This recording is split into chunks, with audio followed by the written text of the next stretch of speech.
I told iHeart and the producers, I was like, I'm going to do this then. We're going to do this. And I'm probably not going to like any of it as I'm doing it. I'll throw a temper tantrum. Cheryl, I am so excited to chat with you all about your brand new podcast, Burke in the Game, which I think is such a fun play on words, a fun title. So tell me, why is now the perfect time to launch this podcast? Well, iHeart approached me and they were like, we have an amazing idea. I did a podcast with AJ McLean and Renee when we danced back a couple seasons ago. And then we switched it from pretty messed up to pretty messed up, but behind the scenes of Dancing with the Stars. And then now they're like, what if we did an interactive dating, but not dating? Because they know that I'm not even ready. The word dating makes me nauseous. Ready to date at this moment. But they're like, but what if you have your real experiences here, in front of the audience live, you're going through all of these emotions and then they choose your fate. I'm like, what? You're talking to a control freak, right? So I am such a control freak. I like to think that I can micromanage everything around me and somehow come out with the result that I want when it never works. So in a way I was like, okay, well, as long as you guys respect the fact that I'm not ready to date at the moment, but they are coming along this journey with me as I'm going through it, through this divorce, which isn't easy. And it probably will be good for me to test out being vulnerable and trying to surrender to this experiment, because this is what it is. It's an experiment. Yeah. I mean, what scares you the most about being so vulnerable with your audience?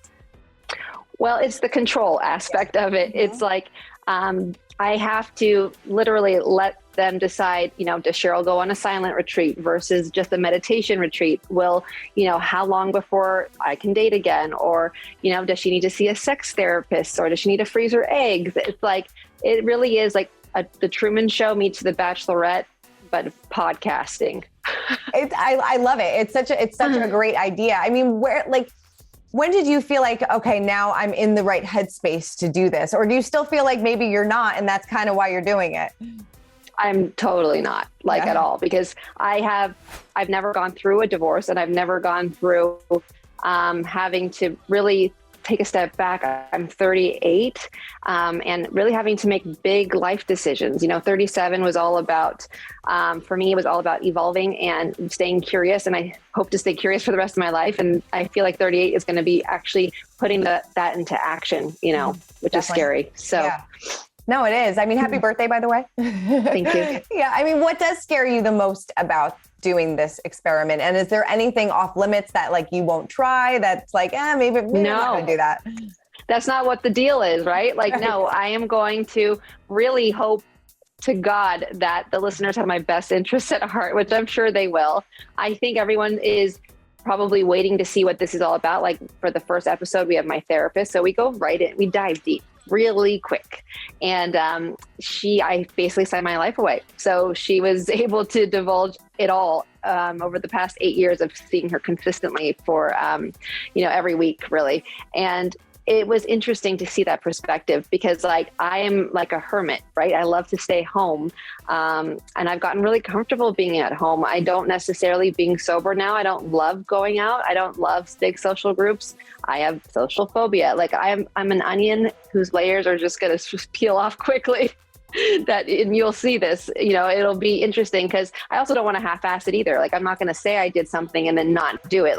I told iHeart and the producers, I was like, I'm going to do this then. We're going to do this. And I'm probably not going to like any of it as I'm doing it. I'll throw a temper tantrum, but I'm going to try and just have an open mind. And it's the surrender experiment, really. Yeah. No, I mean, what kind of things do you and your therapist talk about in the first episode? And how, like you said, you guys, you dive really deep. She's known you for 8 years. So what kind of nuggets are the audience going to learn about you? Well, what's interesting is that we've got my podcast dad, Sam Rubin, KTLA. He is there hosting it or co-hosting it with me. And what's great about him is that he lives this perfect life. He's had really no trauma. He comes from not a divorced family.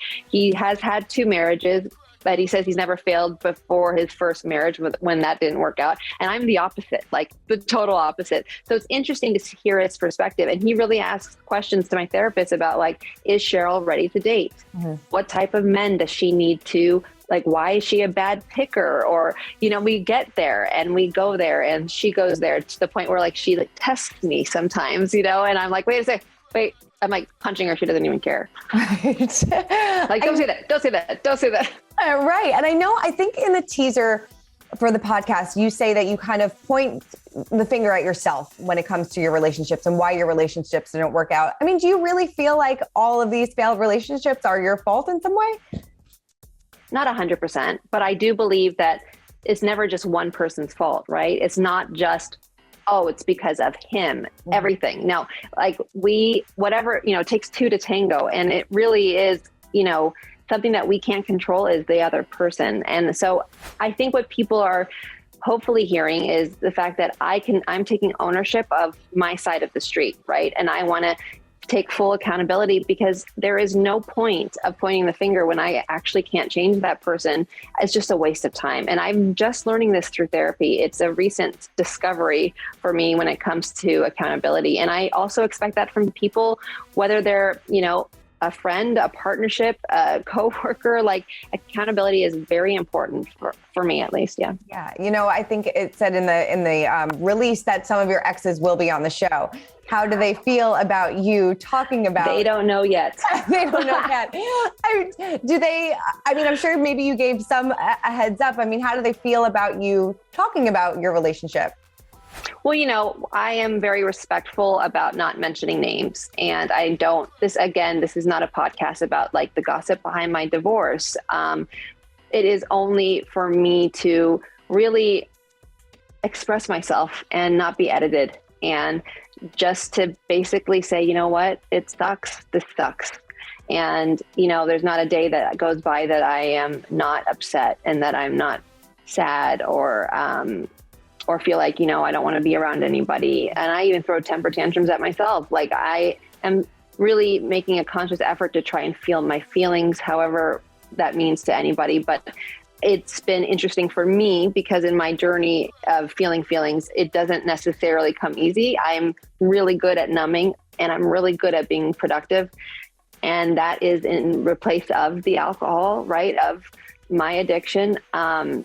And so when I make a conscious effort lately into really feeling the pain, it's really, but I know that, time will tell and time heals, but also I have to put words to the feelings. I'm so used to speaking and communicating through my body language because of dance.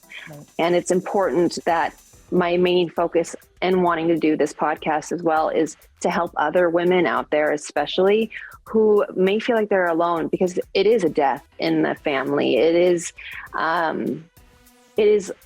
lonely. It could be very lonely when you think you feel like this and you're the only person feeling like this.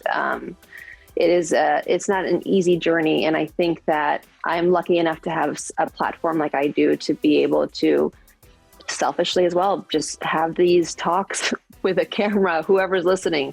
It's very therapeutic, right, for me as well. So, and I hope to help people at the end of the day.